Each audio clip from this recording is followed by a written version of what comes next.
Hi, I'm Phil. And I'm Jane. Welcome to Unhinged and Bumbled Up, the relatable dating podcast.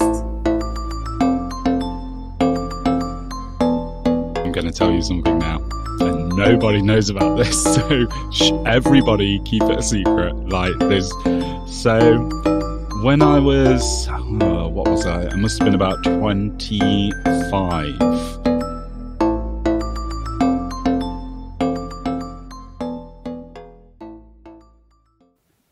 Hey everyone, welcome to Unhinged and Bumbled Up. Now, this episode's going to be slightly different because Jane's picked the topic and I have no idea what it is. Now, I'm sat here quite nervous because this could go one way or another, and yeah, but over to you, Jane. Let me know what this topic's going to be about and we'll see what comes. Okay, so this one, you don't have to be nervous about this one, Phil. Don't worry about this one. I thought it'd be good to discuss dating and age gaps. That's a good one. Oh, thanks. Because I've actually dated men that are older than me, as far as up to like 18 years older than me. I've also dated guys that are younger. And I've definitely noticed a complete difference. So it'd be interesting to know your thoughts on if you have had a big age gap and how it worked for you. I do have friends in relationships with guys that are younger and they like that. And likewise, I've got friends that are dating guys that are older. But that comes with disadvantages. I guess both can come with disadvantages and advantages. So I thought that's a bit good one to discuss. Yeah, massively. This is good because we haven't discussed this topic yet, but it's quite a big one because it's very much like when you're on a dating app, choosing that age range that you go for. And I have dated someone who was 10 years older than me. When I was 20, they were 30. Okay. And yeah, it was quite a controlling relationship. And yeah, it didn't end well.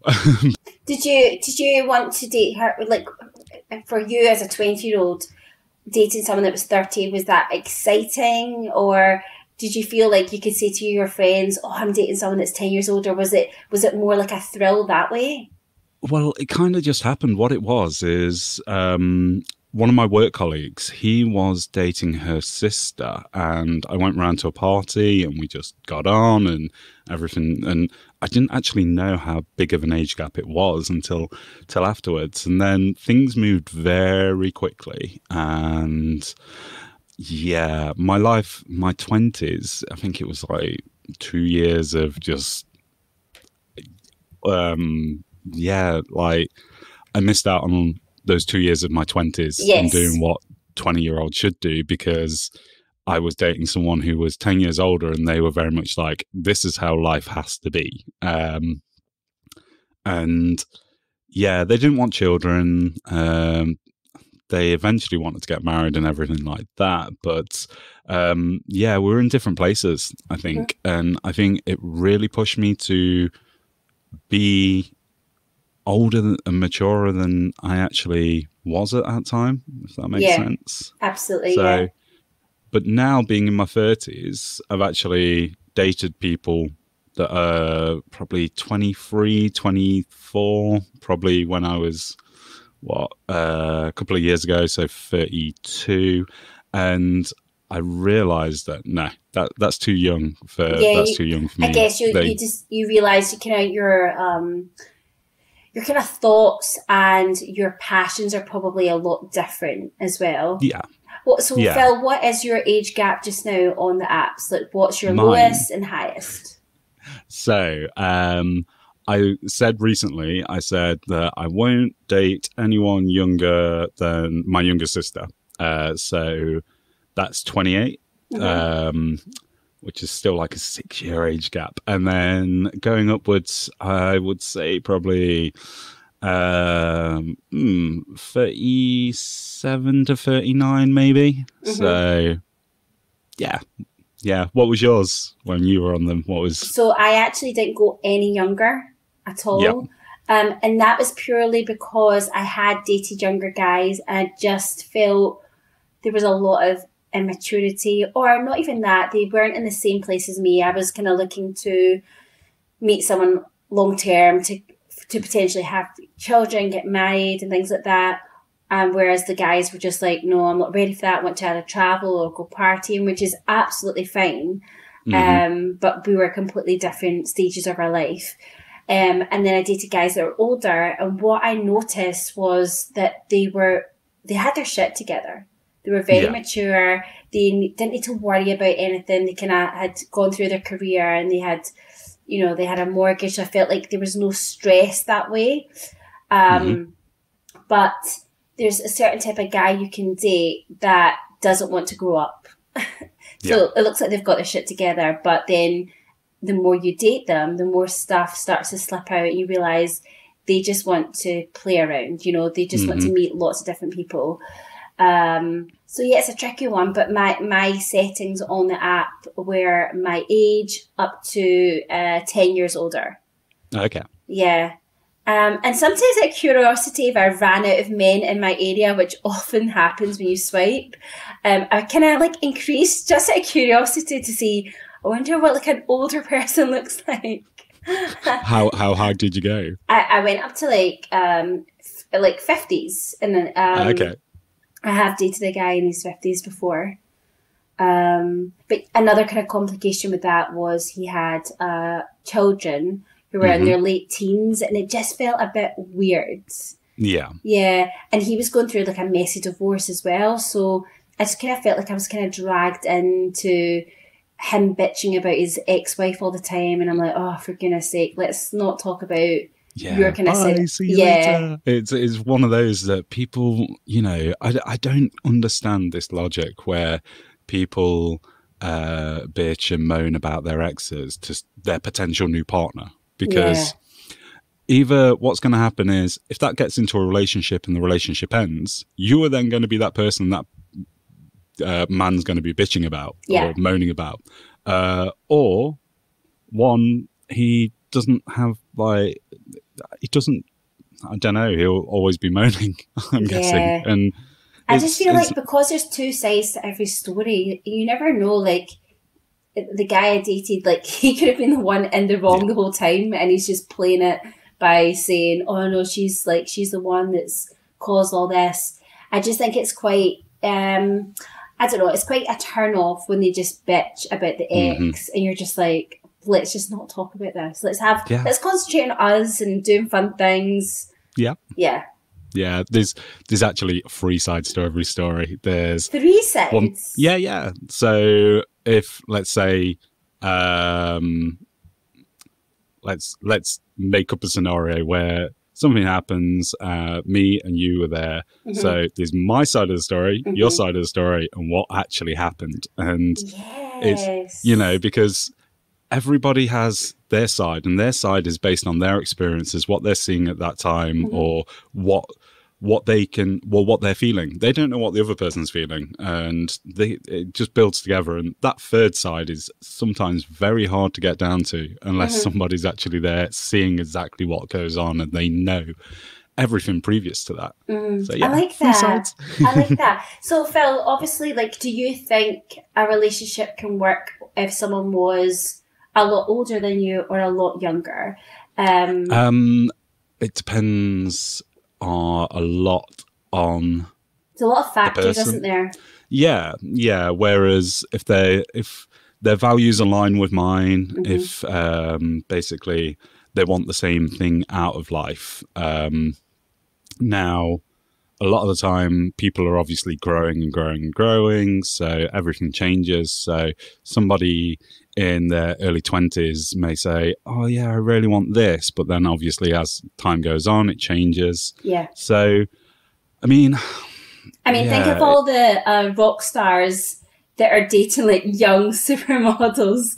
And I'm like, come on, girls, there's no way you find Mick Jagger attractive or whoever it is. No, I think that's more for the lifestyle, isn't it? They want that lifestyle that's there. So yeah, I don't know, it's one of those things as well. Like, the older you get, you find people that are your age attractive, whereas people that are like, this is a question that I've always had, like, do you know, like grandparents and stuff like that, and people that become like single later on in life, do they find people the same age as them attractive, or do they find people younger than them attractive? It's one of those questions that I won't be able to answer till I get there. But I find people around my age attractive. It's like, you get to younger, you get to early 20s and stuff like that, and it's just like, no, because of culture as well. They won't know how a CD works or what a VHS was or anything like that. They're like, well, VHS, what is that? Dial-up internet where, I know. Get off the phone. These are the good times. But I have a friend, she's in her 40s, she's doing the online dating, and she won't match with anyone her age or older because she says they look so much older than 40s. So she's saying like a lot of the men, just you can tell they've aged badly, they don't look after themselves. I mean, maybe she's just got a bad luck of men that week or whatever on the app. So she will only go for younger because she doesn't want any more kids. She's had her kids. She's just looking for some fun. So she will only match with people a lot younger than her. Because that's what she's looking for. She just wants something fun, nothing too serious, doesn't want any more children.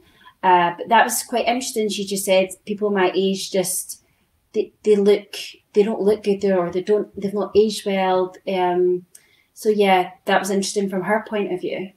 See, I think with that as well, it's kind of like a generational thing. Like men in millennials, I think I'm a millennial. I get confused sometimes, but millennials and Gen Z and everything like that, men are taking care of themselves a lot better. Yes. Whereas you look at the Gen X, is it, and above, is very much like, no need to moisturize, no need to do this, no need to do that. So they do tend to look a lot older unless you're in that small, tiny category that they actually do look after themselves, go to the gym and Phil, do you moisturize and go to the gym?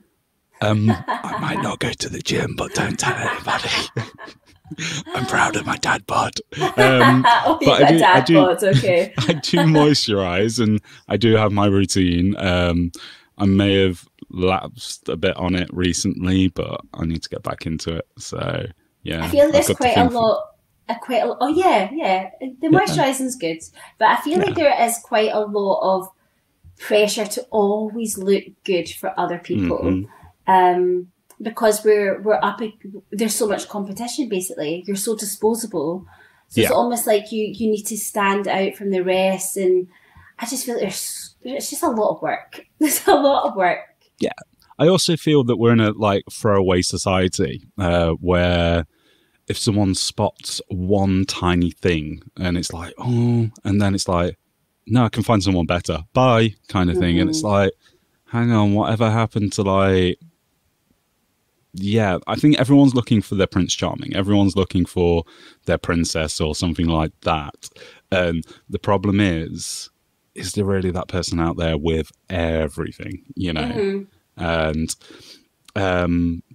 back to the age gap thing. I mean, so your thoughts on younger, you didn't go there because obviously you want the children and everything like that. You know what I found interesting, Phil, that the men that I dated that were a lot older, I noticed when they wanted to go out on dates, it was completely different. So they were quite happy to go out for dinner, have drinks, but when we come back to their home, it was never a case of sitting down watching TV, which I felt was quite a common theme with guys that were younger. They were quite happy to just do the whole Netflix and chill thing, which is absolutely fine. But with older guys, they just wanted to talk. It was almost like their communication skills were so much better. They wanted to find out more about me. They just wanted to sit with some red wine, some nibbles. And I remember thinking, I've not once sat and watched a movie with them, which was very common with the guys that were younger. Yeah. I matched with someone 2019 and we matched, and literally she gave me her number on, she was I'm trying to think. She must have been about 25. So she gave me her number like straight away, straight off the bat. And I was like, this is a bit strange. So messaged her. And then she was like, oh, what are you up to tomorrow? And I was like, oh, nothing, nothing at all. And she says, oh, well, do you want some company? And I was very much like, what? Being at like a 6-year relationship and then coming back to dating, and I'm like, what's happened? And I said to her, I actually messaged her and went, I'd prefer to go on a date first, like, you know, no offense, but not coming straight round. And she was like, oh, okay, that's a bit weird. So we ended up going on the date, and she says, oh, like, this is the first date I've had in years. And I was like, why? What do you normally do? And she was like, I'll just go around to their house and like Netflix and chill. And I was like, is that a thing? How do you get to know somebody sat in front of a TV and then having sex, basically? I know. I think I think it is down to a lot of the communication. It's just easier to put on a film because then you don't really need to talk. No. I think, I don't know, I just feel, you're right, I feel like older people, they pick up the phone. They don't want to like sit and text back and forth. They'll pick up the phone and have a conversation.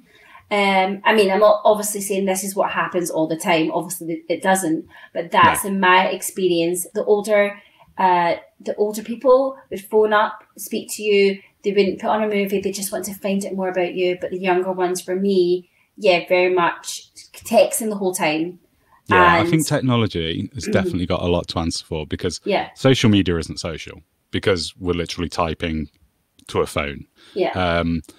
People don't have conversations anymore. It's just like text back, text forward. You know, I'm still very old school. I would rather pick up the phone and talk to somebody and find out about them than little tiny conversations in a message. And it's like, you know, and I feel that, like I say, social media and technology's got a lot to answer for, because you are available 24/7. And do you know what?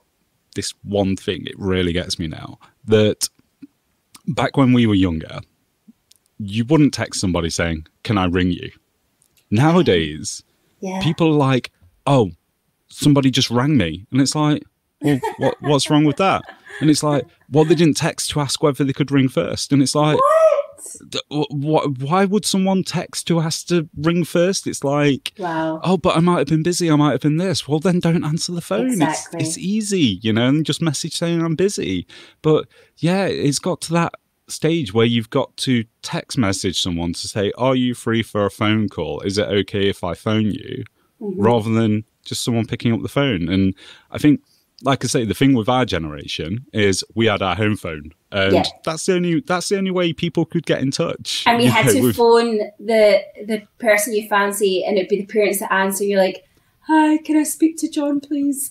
Or knock on their door, like, is so-and-so in? Are they coming out? You know, where none of that seems to happen anymore, because, you just drop them a DM or drop them a Snapchat or something like that. That's it. It's starting to show, I mean, like, generational, like how easy it is for someone to, I don't know, meet somebody now, and then it just, there's no communication skill. And like you say, with the older generation, old people who are older and our generation, it does seem to be that more like, we want to get to know each other. We want to communicate. We want to talk about what you've been up to and stuff like that. And also talk about the universe. yeah. And it's about everything out there. It's meaningful. It's deep, you know. And I think the problem is, and I've said this recently to someone, I said, I don't want someone that I see every single day. You know, I don't want that in my life. And someone was like, why? And I said, because I won't have anything new to share with them. I won't be able to go, you know, and you lose that excitement. And I think it's the same with messaging people constantly every single day, you know. I'm in a job where Sorry, but I was just going to say there, like, what you're saying is spot on, because see if you get a phone call from someone that you're in a relationship with, and you kind of discuss what you need to discuss just in that one phone call, and you don't text in between, there's something really special about that because you start to miss them. Mm-hmm. And you're like, oh, I really want to hear from them. And but whereas if you're texting back and forth all day, it's kind of like, yeah, what do we talk about? Yeah. Yeah. And that's the problem. We're available 24/7 again. And yeah, I'm very much, I will text somebody. I will keep in conversation like that. But if I'm at work, it's like, okay, that's my work time. I put my phone down. I mean, I can use my phone at work because I work a lot from home, work on the road and stuff like that. But my phone kind of goes away and I'm kind of like, right, I'll concentrate on this. And I feel a lot of people don't do that. A lot of people, as soon as their phone pings, it's like, pick it up. Yep, yep, got to reply. Now, I used to be like that, but I kind of then went, no, I'm available when I'm not busy, you know, and that's the thing. Like, if someone messages me, and I had this conversation recently as well, all these conversations flying back, and we will get back onto your point about the age gap, but the conversation was about if you're texting someone backwards and forwards, and then let's say you're about to go into work. Now, my outlook on it is you drop them a message just going, oh, I'm about to go into work. I'll message you later. Now, someone else that I spoke to says, no, I don't do that. I was like, isn't that a bit odd if you've been having backwards and forwards messages? I said, how I look at it is like a telephone conversation. You wouldn't just put the phone down. No. Or if you were in front of someone, you just wouldn't just walk away. So it takes 2 seconds just go, just about to go into work, message you later. And it's kind of closing off that conversation then, isn't it? Rather than leaving the other person like, what's happening? What are they up to? Are they just ignored, you know? Phil, I'm totally on you with that. Like, I'm the exact same. I always need to let people know, like, if I can't get back to them straight away, I'll get back to them later so they know what's going on. Because, like you say, if you don't do that, the other person's questioning what's going on. And then your mind starts to wonder, have they been in an accident? You know, all these crazy thoughts in your heads. So yeah, it's overthinking 101, isn't it? Where it's like, oh, have I done something wrong? Have I said something wrong? Have I this, have I that? And then, they message back and it's like, oh, okay. Like later on, and it's just. And you're wiping the sweat from your forehead. You're like, oh, they're fine. Yeah, I just feel that we just need to be better with communication, and we need to look at it as what would we want done to us? Like, would we be okay with someone doing that to us? And if the answer is, yeah, I'll be fine. Well, if the other person isn't, then maybe you look for someone on your wavelength that doesn't say, oh, I'm just popping into work, or doesn't that, because the thing is, you have the power to affect someone massively without even knowing it, you know, and you don't know what that person's like at the start. And there's my little bit on that. Now we need to get back to age gaps. What the conversation was all about. Yes. So now, again, age gaps. If someone it's finding the person that aligns with you, like with children and stuff like that. Yes. Because I've been in relationships where someone doesn't want a child, and I've always wanted a child. Now, I've got my son now, and I'm very much like, I don't kind of like, it's one of those where, yeah, maybe I would, or maybe I wouldn't. There's no definite for that anymore. So it's all dependent on my partner and who I meet, whether they would want children, you know. Yeah. And I'm good either way because I've got my little boy. And the same goes for marriage. I get asked that question a lot, like, do you want to get married again? And I was like, well, I'm on the fence. If somebody wants to and it's the right person, then yes, happily. But if someone didn't want to get married or looked at it the same way as me, then same again. Happy to do that. Yeah, that's another thing that could be an issue with, for example, if I dated someone that's older and they've already been married, they might say, you know, I don't want to go through that again. I've done the marriage. Whereas I could be saying to them, but that's really important to me. And again, that's an issue that could come up if you date somebody who's older or whatever situation, has been married before. That could be a situation. Yeah. So it's all about finding those values. And it all goes back to communication at the start. What you want, get it out at the start, what you want. Yeah, because loads of people are really strange and weird about that. It's like they seem to be these serious questions that nobody should talk about. And if you do, people run away. It's like, well, no, I'm just setting the foundations there. Yeah. This is what I want in life. Do you want the same thing? Are we like a jigsaw that's going to go together, or are we just going to be two separate pieces that shouldn't be in the same box? I mean, obviously, no one should really mention this stuff in the first date. No. But yeah, when you get to a point where you are attracted to each other and you think it's going to go well, just have that discussion. You say, before this gets any further, like, what is it you are looking for? What's your values? Just so we don't waste each other's time. Like, from your book, it seems quite a lot of the older men are just out for fun, like you say. And yeah, they're quite braggy about it as well, aren't they? Oh yes. So that we had the gent that I dated, he was 16 years older, and he was telling me about, he was recently single, so he had never been on online dating apps. And he was telling me all the different types of vaginas that he came across. And this was on a date, and I'm thinking, wow, what is going on here? It's like, it's just weird. I don't want to know. I learned a lot, because there's quite a lot. So I was like, oh, interesting. Did you get his phone out and start showing you photos? Like, this one.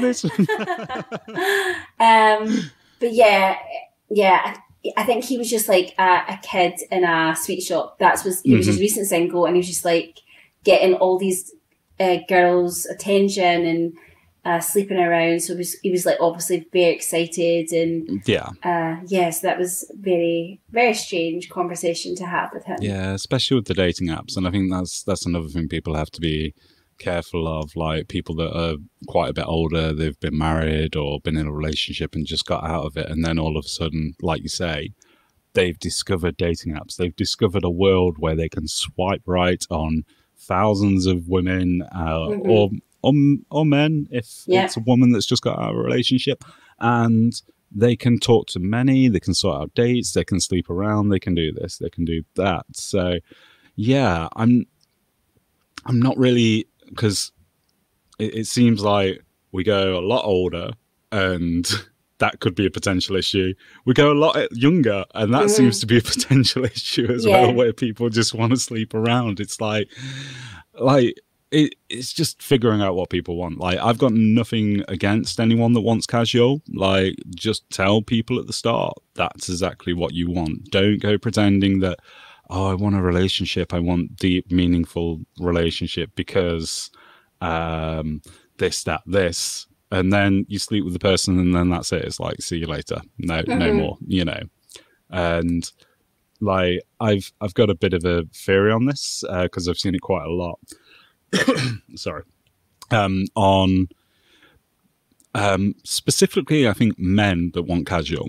Okay, so what seems to happen is men that just want casual, they don't put themselves in that casual slot, like on Bumble, where you can say what you're looking for, because they don't want to sleep with someone who's potentially sleeping with other people. Yeah. So what they do is they say they want a relationship, and then they find somebody that's been out of a relationship for a long time, or somebody with children or something like that, because they see it as that person isn't going to be sleeping around with anybody else. And interesting. Yeah. So they woo them, they do everything like that so they can have the casual and then see you later kind of thing. Wow. But it seems to be very much like that. That seems to be one of the things that's happening at the moment, where people are saying that they want casual when they don't. And again, it's people have a massive effect on other people. And when this happens to somebody, it can go two ways. When they get used for casual, they can either be very resentful of it and basically turn into somebody that's, no, I'm going to put my walls up, I'm not going to let anybody in. Or they could go the opposite way and go, do you know what? I've had it done to me. I'm going to do it to someone else. And either way, it's just a block because they're stopping any flow of like any other dates, or they're creating this circle that's just going to end up with everyone doing what's been done to them. And it's not right. Yeah. But, you know, obviously age gap relationships definitely can still work. My friend, she's going out with her fiance. He's a lot older than her. They've got a kind of issue at the moment where they're trying for a baby, and it's not going to plan at the moment because his sperm count's a lot lower. But she said it's like the best relationship she's ever had. You know, she's so happy, and so, you know, they definitely can work. And it'd be good to hear from listeners, if any listeners have relationships that are bigger age gaps, to see, you know, the kind of benefits or the not, or if there's kind of pros and cons of it. It'd be good to hear from a listener's point of view. Yeah, and also listeners that have dated a lot younger or a lot older to say what the best, you know, what the pros and cons for that was as well. And if people date around the same age or that. So we will put something up on our Instagram, a little question box, or you can give us a DM. Phil and Jane's segment. Lights, camera, action. This segment is just Phil and Jane with something they've randomly come up with during the recording, and here we go. This is it. So enjoy.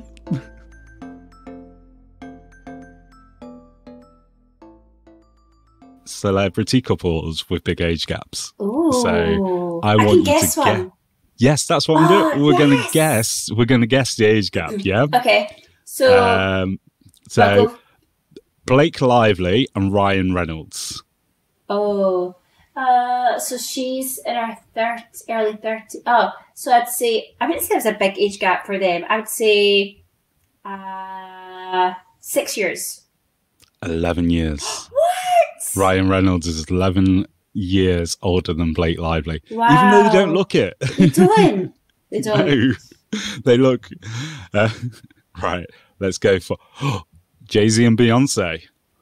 Oh, he is a lot older than her, I think. How big are you going? Gosh, what is he?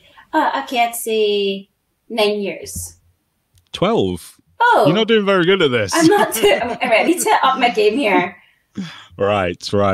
Oh, Jason Statham and Rosie Huntington-Whiteley. Do you want to see the picture? I will show you the picture. They're a good-looking couple. Right, so I remember she was in her 20s, I believe, when she met him, and he was late 30s, I'm sure. So let's go. She was in her 30s. 30s when she started. Yeah, in 2010.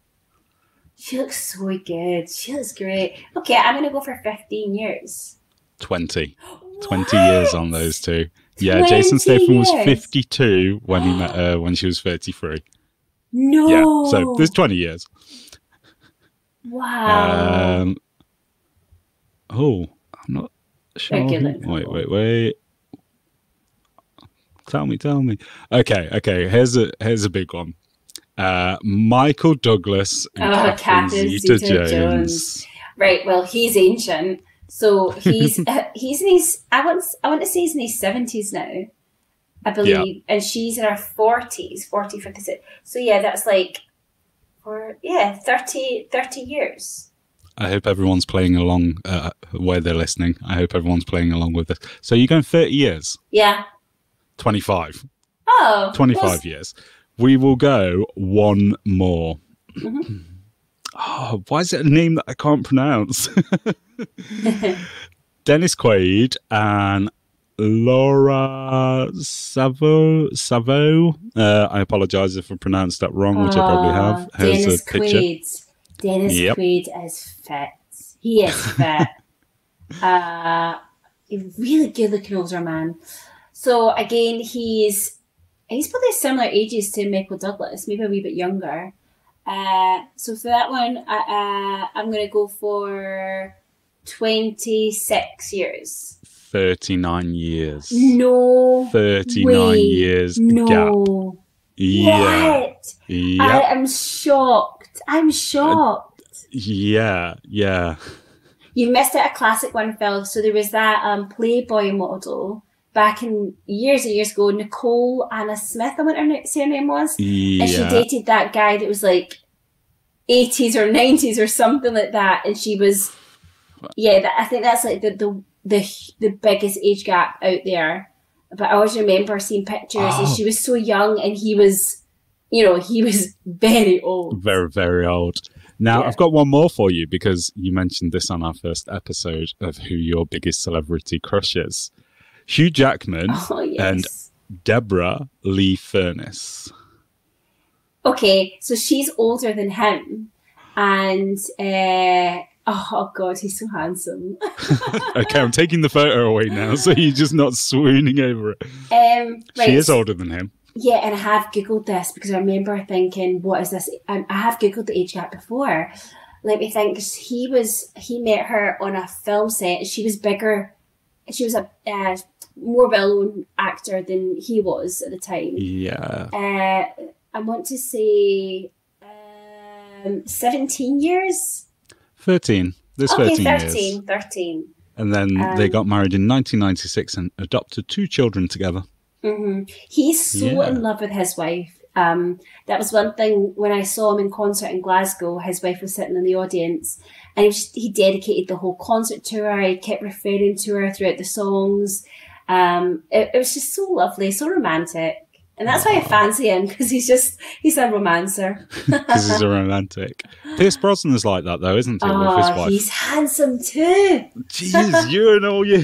Me and my older men. You and your older men. Jeez. But yeah, that's a little segment we just created. That was a great segment, Phil. Back to the chat. Where am I? Who are you people? Now it's time just to go back to the chat. So we've finished that little segment and here we go. So sit back, relax and enjoy the chat.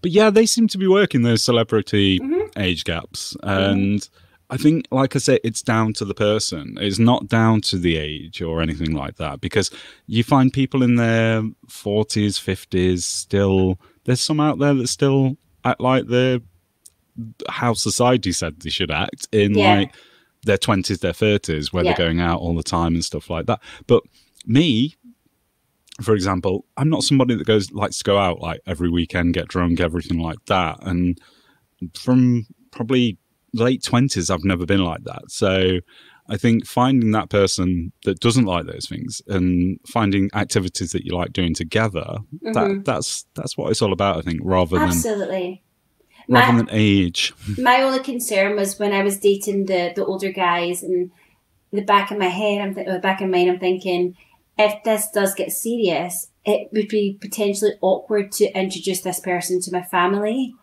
That was my concern. I'm thinking, oh yeah, this guy's in his 50s, and I've got my dad's in his 60s, so it's not a big age gap. And I'm thinking that would be quite awkward. So yeah, that was my reservation. But as you say, like, it can absolutely work, and it's all down to your values. And I'm going to tell you something now.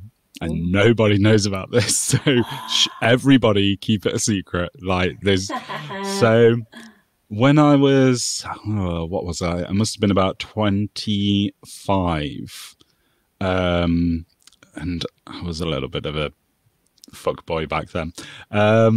And I started talking to somebody, and it was quite funny because we both listened to Capital FM, which is a radio station, and it was a local radio station, and I won a few competitions, and it was Twitter. We started talking to each other, and then we were like, oh, should we meet up for a meet up?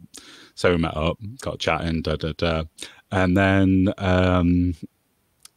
she ended up coming back to mine.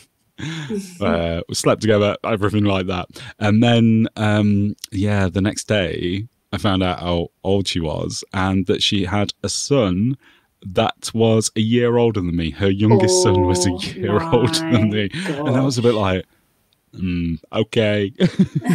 Wow.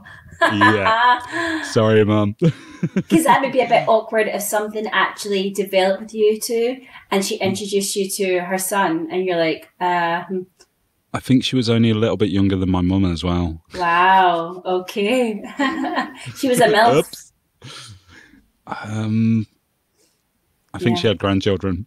Oh, she was a GILF. A GILF. That could be a next topic for another episode, GILFs. But yeah, so there's times that age gaps are good. There's times that age gaps are bad. The Opening Line Awards. Ladies and gentlemen, please take your seats. Our presentation will begin shortly. This segment is called the Opening Line Awards. We have searched high and low on the internet to find the most cringy chat-up lines.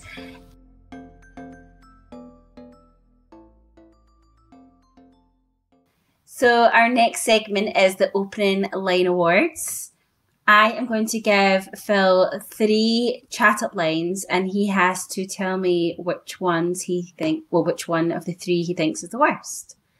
Okay, so the first one is, great legs, what time do they open?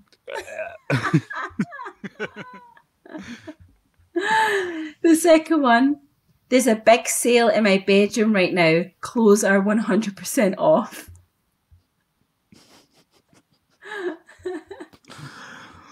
Last one, history is not the only thing I'll go down in.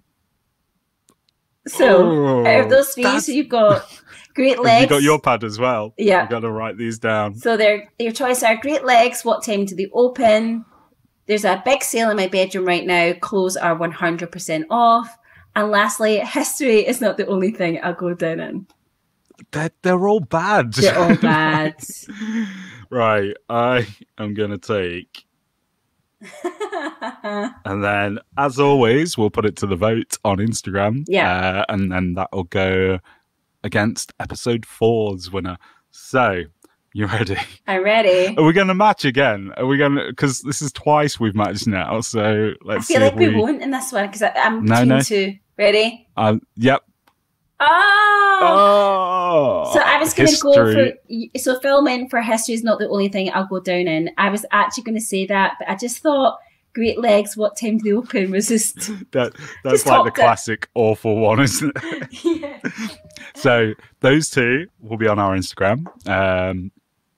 And yeah, 24 hours to vote which one is the worst, and that will the worst will move on to the next stage of the tournament. I can't believe those are awful. Trust me to lower the tone. Lowering the tone's fine. We're not highbrow or anything like that. Final thoughts.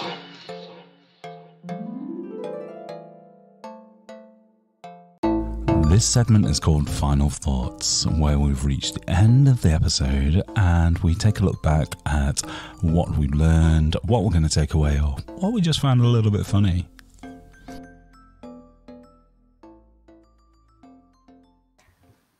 Here we go. Final thoughts. As always, we'd like to take something away. Like we tell you what we found useful in this episode, or what we found funny, or just what's new we didn't know before. So, Jane, what is your final thought for this episode? That I didn't know that Dennis Quaid was 39 years older than his girlfriend. I was right, 39? Was it 39? You're 39 years older. Yeah. That's just wrong on so many levels. He's a lucky man. Yeah, but like it's like not even that thing where you can go, oh, I was in secondary school when you like starting primary school or something like that. It was literally, he was probably like been in so many movies before she was even born. I know. I know. Yeah. For me, what would it be? I think for me, age is just a number, really. It's based on the person and if your values align and if what you want out of life aligns. So, yeah. There we go. That's good. A nice serious one from you, Phil. Thanks. It normally isn't. This is surprising. Normally it's really like jokey, but yeah, I thought I'd go serious this time. Thank you for listening. If you want to find out more, you can follow us at Unhinged and Mumbled Up or Swipe Forever After. And if you want to send us an email or check out our website, it is www.uabu.co.uk. Thank you. Goodbye. Bye.